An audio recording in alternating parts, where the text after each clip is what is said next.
Hello friends, मैं काजल ठाकुर आप सभी का आपके अपने यूट्यूब चैनल में स्वागत करती हूँ। दोस्तों, आज हम पढ़ने वाले हैं कुछ बीमारियों से संबंधित महत्वपूर्ण प्रश्न जो हमारी परीक्षाओं के लिए बहुत ही महत्वपूर्ण हैं।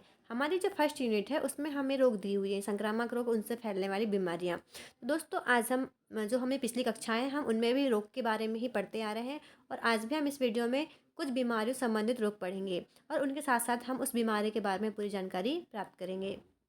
दोस्तों, आज का पहला क्वेश्चन है हमारा, डिप्थीरिया रोग का कारक एजेंट है। क्या पूछा है दोस्तों? इसमें डिप्थीरिया रोग के बारे में पूछा है। इसके ऑप्शन कौन कौन से हमारे? सी डिप्थीरिया, दूसरा ऑप्शन है माइकोबैक्टीरियम ट्यूबरक्लोसिस, तीसरा ऑप्शन है हमारा एच एन वायरस और है इनमें से कोई नहीं। तो दोस्तों, जो हमारा डिप्थीरिया रोग है वो किससे होता है? इसका जो एजेंट है वो कौन है? इसका जो एजेंट है दोस्तों वो कौन सा है? सी डिप्थीरिया। कौन सा है दोस्तों? सी डिप्थीरिया जो है इस प्रश्न का सही उत्तर है।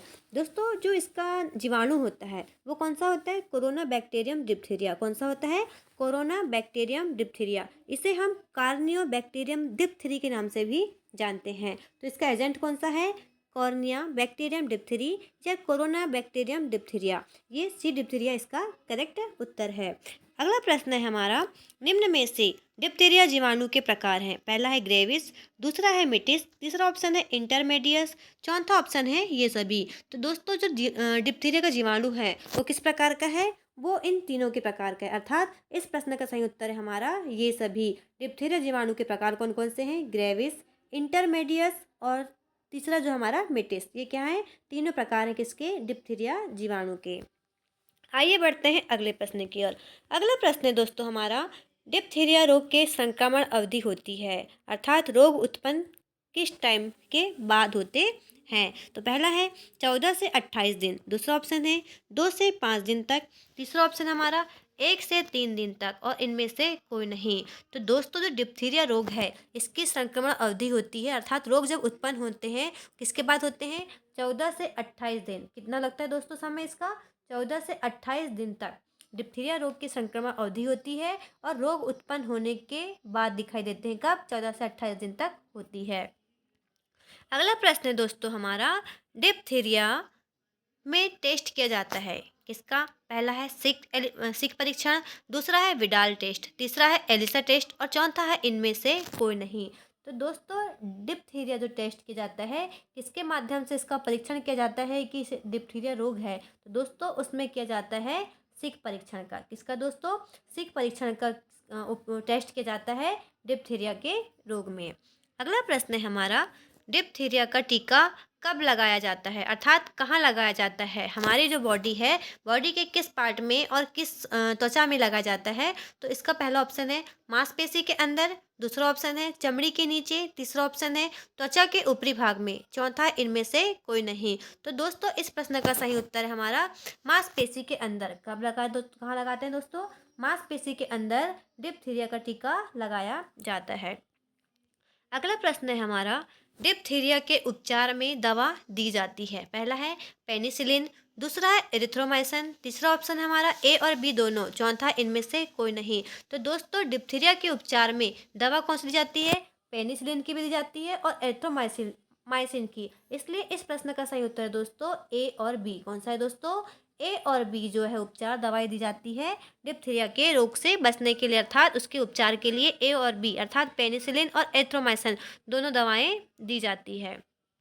अगला प्रश्न दोस्तों, निम्न में से कौन सी बीमारी की प्रतिरक्षा नहीं करता है? डीपीटी का टीका, अर्थात डीपीटी के टीके में 3 तरह की बीमारियां होती हैं। वो कौन सा टीका है जो डीपीटी के टीका के लिए नहीं लगाया जाता है, बीमारी के लिए नहीं लगाया जाता है? तो पहला ऑप्शन है डिप्थीरिया, दूसरा ऑप्शन है काली खांसी, तीसरा ऑप्शन है टीटनेस, चौथा है कॉलरा। तो दोस्तों, इस प्रश्न का सही उत्तर है हमारा टीटनस। डिप्थीरिया, काली खांसी, ये तीनों डीपीटी के टीके हैं। डिप्थीरिया, काली खांसी और टिटनस। जो कॉलरा है, कॉलरा मतलब हैजा, इसके लिए डीपीटी का टीका नहीं लगाया जाता है। आइए बढ़ते हैं अगले प्रश्न की ओर। अगला प्रश्न है हमारा, डीपीटी का टीका फ्रिज के कौन से कपार्ट में रखा जाता है? पहला ऑप्शन है पहले कपार्ट में, दूसरा ऑप्शन है दूसरे कंपार्ट में, तीसरा है तीसरे कंपार्ट में, चौथा है इनमें से कोई नहीं। तो दोस्तों, डीपीटी का जो टीका है फ्रिज के तीसरे कंपार्ट में रखा जाता है। कौन से कंपार्ट में? तीसरे कंपार्ट में रखा जाता है। इस प्रश्न का यह सही उत्तर है।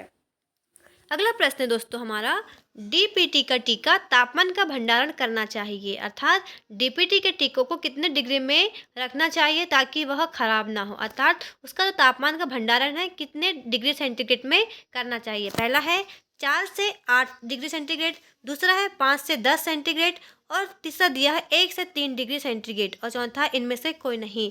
तो दोस्तों डीपीटी का जो टीका है इसका जो भंडारण है कब करना चाहिए, 4 से 9 डिग्री सेंटीग्रेड में करना चाहिए। कितना, 4 से 8, अर्थात यहाँ से 2 से 8 भी दिया होगा तो हम उसमें डीपीटी के टीके को तरीके सुरक्षित रख सकते हैं। दोस्तों इसके बाद है कुकुर खांसी अर्थात काली खांसी के बारे में, लेकिन हम बात करेंगे यहाँ पे सबसे पहले डिप्थीरिया के बारे में। तो डिप्थीरिया रोग क्या है, इसकी उस्माइन अवधि क्या होती है और इसका अन्य नाम क्या है। दोस्तों डिप्थीरिया रोग के उसके अन्य नाम बहुत सारे हैं, जैसे डिप्थीरिया रोग को हम कंठमाला के नाम से भी जानते हैं, कंठमाला रोग भी बोल सकते हैं, और आमचाल जो हमारी जो आम बोलचाल की भाषा में इसे हम गला घोटू भी कहते हैं। क्या कहते हैं दोस्तों, गला घोटू रोग भी कहते हैं। इसका कारण क्या बताए थे हमने आपको, कोरोना बैक्टीरियम डिप्थीरिया। क्या है दोस्तों, कोरोना बैक्टीरियम डिप्थीरिया या कार्नियो बैक्टीरियम डिप्थीरी के नाम से भी जानते हैं। और यह बीमारी कैसे होती है दोस्तों, यह आमतौर पर हमारे नाक गले में क्या पैदा कर देती है, श्लेष्म क्या कर देती है, स्लेम अर्थात म्यूकस पैदा कर देती है, और हमारी झिल्ली होती है उसको क्या करती है, प्रभावित करती है। और दोस्तों यह हवा के माध्यम से फैलती, कैसे फैलती है, हवा के माध्यम से फैलती है। दोस्तों इसमें क्या होता है, इसके लक्षण कैसे दिखाई देंगे हमें डिप्थीरिया के। डिप्थीरिया में क्या होता है, यह जो हमारे गुर्दे, मस्तिष्क और हार्ट इन तीनों को क्या करते हैं, नुकसान पहुंचाते हैं। और डिप्थीरिया गुर्दे की विफलता जैसे पक्षघात, हार्ट अटैक या माइकोकार्डिसिस जैसी कई जटिलताओं को यह जन्म दे सकता है। कौन सा रोग, डिप्थीरिया अर्थात गला घोटू या कंठमाला। इसका उपचार हम कैसे करेंगे, इसके उपचार के लिए हमने दो जो दवाएं हैं पेनिसिलिन और एरिथ्रोमाइसिन दवाएं का उपयोग कर सकते हैं। और इसमें डीपीटी का टीका लगाया जाता है। किसका दोस्तों, डीपीटी का टीका लगाया जाता है। और यह टीका आमतौर पर टीटनेस, अपने जो डीपीटी में 3 बीमारियों के लिए जाता है, टीटनेस और पर्टिसिस के साथ दी जाती है। 1 साल के बच्चे को डीपीटी के टीके लगते हैं और इसके बाद 1.5 साल में और महीने में एक महीने में, 1.5 महीने में और 4 महीने में। और सबसे जो है 5वां टीका है वो कब लगाते हैं, वह हमारा होता है आखिरी डोज कौन सा होता है, आखिरी डोज होता है। और डीपीटी के टीकों को हम ट्रिपल एंटीजन के नाम से भी जानते हैं।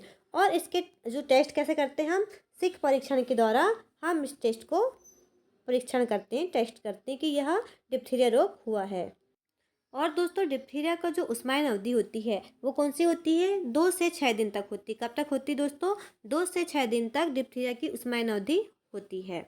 आइए बढ़ते हैं अगले प्रश्न की ओर। अगला प्रश्न है दोस्तों हमारा, कुकुर खांसी या काली जो खांसी होती है उसके कारक एजेंट कौन है। पहला है HN, दूसरा है वेरियोला, तीसरा है वेरिसेला और चौथा ऑप्शन है बी पर्टिसिस। कौन सा दोस्तों, बी पर्टिसिस। तो दोस्तों इसका सही उत्तर है हमारा बी पर्टिसिस, अर्थात चौथे नंबर को जो ऑप्शन है हमारा वह करेक्ट आंसर है। किसका, कुकुर खांसी या काली खांसी का यह क्या है, कारक एजेंट है। दोस्तों काली खांसी को हम वूफिंग कफ या पर्ट्यूसिस के नाम से भी जानते हैं। और दोस्तों कुकुर खांसी जो है, काली खांसी, यह मुख्यतः बच्चों में होता है। किसमें होता है, बच्चों में होता है। और इसका जो वायरस है दोस्तों, इसका वायरस क्या है, बर्डीटोला पर्ट्यूसिस। क्या है दोस्तों, बर्डीटेला पर्ट्यूसिस के नाम से जानते हैं। और इसे हीमोफिलस पर्ट्यूसिस के नाम से भी इस जीवाणु को जानते हैं। यह इसका कारण है, कुकुर खांसी इसी से ही फैलता है। किससे, बी मतलब बॉर्डीटेला पर्ट्यूसिस, और इसे हम हीमोफिलस के नाम से भी जानते हैं। और इसके उपचार में हम डीपीटी का है टीका लगाते हैं। और कहाँ लगाते हैं हम इसे लगाते हैं मांसपेशी के अंदर पे। कहाँ लगाते हैं, मांसपेशी के अंदर पे हम लगाते हैं। अगला प्रश्न दिया है हमारा दोस्तों, कुकुर खांसी रोग किससे फैलता है। पहला है बिंदुक संक्रमण या ड्रॉपलेट संक्रमण, दूसरा है खून से, तीसरा है AB दोनों, चौथा इनमें से कोई नहीं। तो दोस्तों कुकुर खांसी जो है, कुकर खांसी, यह फैलती है बिंदुक संक्रमण अर्थात ड्रॉपलेट के माध्यम से। यदि हम बोलते हैं, यदि हमारे जो थूका है, मुक्का, वो किसी सामने वाले किस में जाता है, जो बोलने पर जो बूंद निकलती है यदि दूसरे व्यक्ति की जाती है तो वह संक्रमण के माध्यम से उसे भी क्या हो जाता है, पर्टिसिस रोग हो जाता है। अर्थात यह बिंदुक संक्रमण के और ड्रॉपलेट के माध्यम से फैलता है। काली खांसी बैक्टीरिया जो है बोर्डिटेला पर्ट्यूसिस के कारण होने वाला एक अत्यंत संक्रामक श्वसन संक्रमण है। कौन सा दोस्तों? श्वसन संक्रमण है। कौन सा? श्वसन संक्रमण। और इसे हम पर्ट्यूसिस के नाम से जानते हैं, जिसका शाब्दिक अर्थ होता है एक हिंसक खांसी। क्या होता है दोस्तों? एक हिंसक खांसी। अर्थात इसे 100 दिन की खांसी के नाम से भी जाना जाता है। ऐसा इसलिए कहा जाता है क्योंकि दोस्तों संक्रमण के कारण होने वाली जो खांसी है 10 सप्ताह या उससे अधिक समय तक रहती है। कब तक दोस्तों? 10 सप्ताह या उससे अधिक समय तक रहती है। इसलिए इसे 100 दिन की खांसी के नाम से भी जानते हैं। कौन कौन से नाम है इसके? पर्ट्यूसिस, इंग्लिश में इसे वूपिंग कफ भी कहते हैं, और इसे हिंसक खांसी के नाम से, जो पर्ट्यूसिस का शाब्दिक अर्थ क्या होता है? हिंसक खांसी। और इसे 100 दिन की काली खांसी के नाम से भी हम जानते हैं। और शिशुओं तथा जो 65 वर्ष के जो व्यक्ति होते हैं, ऊपर की जो आयु के व्यक्ति होते हैं, ये ज़्यादा अधिक मात्रा में इसके इनको अधिक ज़्यादा मात्रा में फैलता है। और इसकी उष्मायन अवधि कितनी होती है दोस्तों? इसकी उष्मायन अवधि होती है 7 से 14 दिन। कब होती है दोस्तों? 7 से 14 दिन तक। और मार्ग क्या होता है?